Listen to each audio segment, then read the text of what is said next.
श्रीगजेन्द्रस्तुति। श्रीशुक उवाच।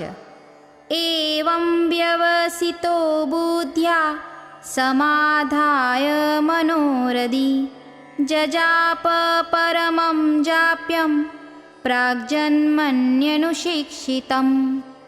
श्रीगजेन्द्र उवाच। ॐ नमो भगवते तस्मै यत एतच्चिदात्मकं पुरुषायादिबीजाय परेशायाभिधीमहि यस्मिन्निदं यतश्चेदं येनेदं य इदं स्वयं योऽस्मात् परस्माच्च परस्तं प्रपद्ये स्वयंभुवम्। यः स्वात्मनीदं निजमाययर्पितं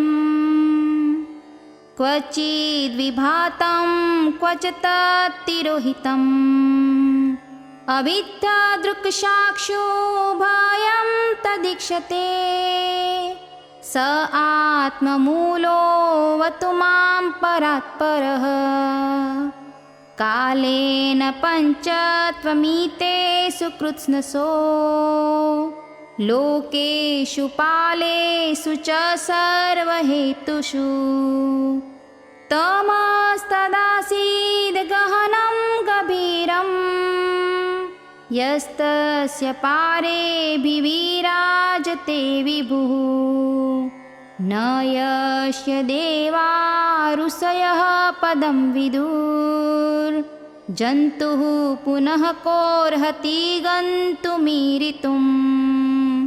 यथा नटस्याकृतिभिर्विचेष्टितो दूरत्ययानुक्रमणः समावतु दिदृक्षवो यस्य पदं सुमङ्गलं विमुक्तसङ्गा मुनयः सुसाधवः चरन्त्यलोकाव्रतमावृणं वने भूतात्मभूताः सुहृदः समे गतिः न विद्यते यस्य च जन्म कर्म वा न नामरूपे गुणदोष एव वा तथापि लोकाप्ययसम्भवाय यः स्वमायया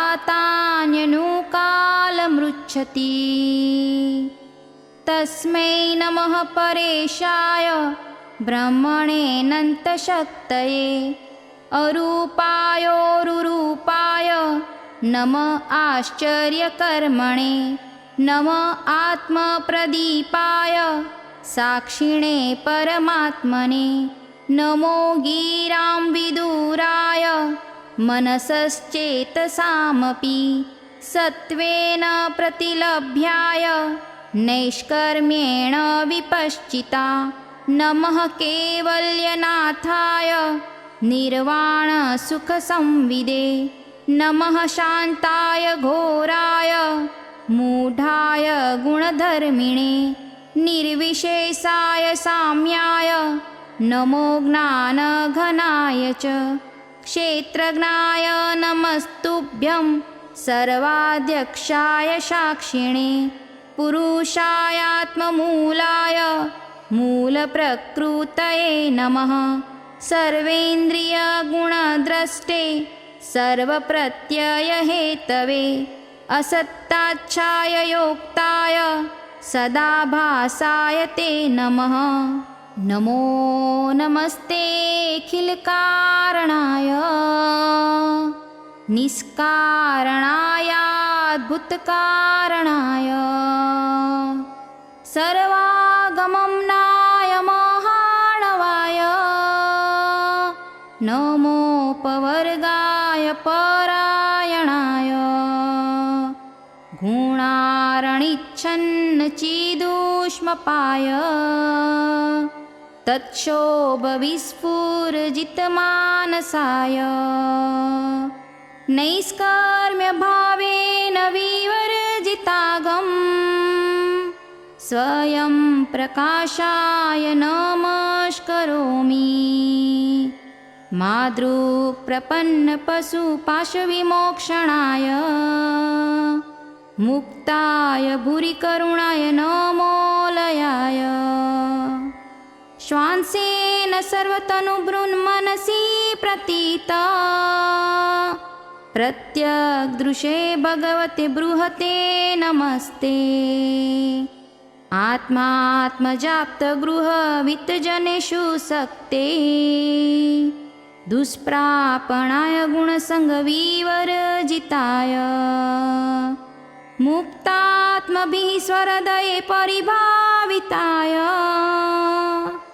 ज्ञानात्मने भगवते नमः ईश्वराय यं धर्मकामार्थविमुक्तिकामा भजन्त इष्टां गतिमाप्नुवन्ति क्वीं त्वाशिशोरात्यपि देहमव्ययम् करोतु मेदभृदयो विमोक्षणम् एकान्तिनो यस्य न कञ्चनार्थम्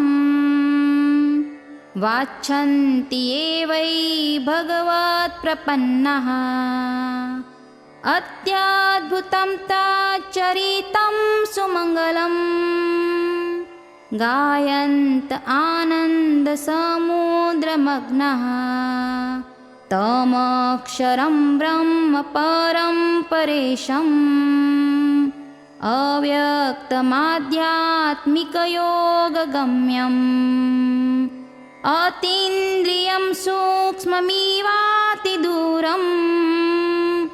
अनन्तमाद्यं परिपूर्णमीडे यस्य ब्रह्मादयो देवा वेदालोकाश्चराचरः नामरूपविभेदेन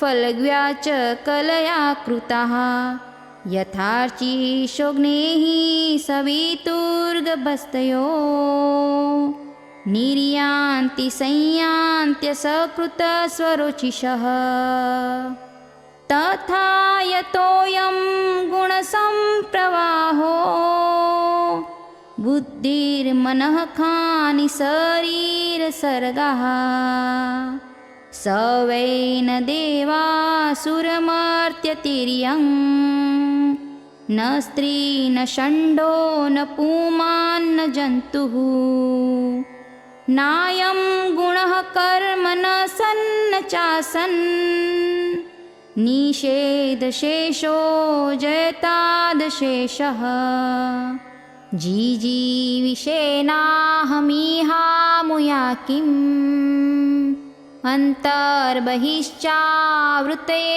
भयोन्या इच्छामि कालेन न यस्य विप्लव तस्यात्मलोकावरणस्य मोक्षम् सोऽहं विश्वसृजं विश्वं विश्वं विश्ववेदसं विश्वात्मानमजं ब्रह्म प्रणतोऽस्मि परं पदं योगरन्धितकर्माणो हृदि योगविभाविते योगिनो यं प्रपश्यन्ति योगेशं तं नतोऽस्म्यहम् नमो नमस्तुभ्यमसह्यवेग शक्तित्रयायाखिलधिगुणाय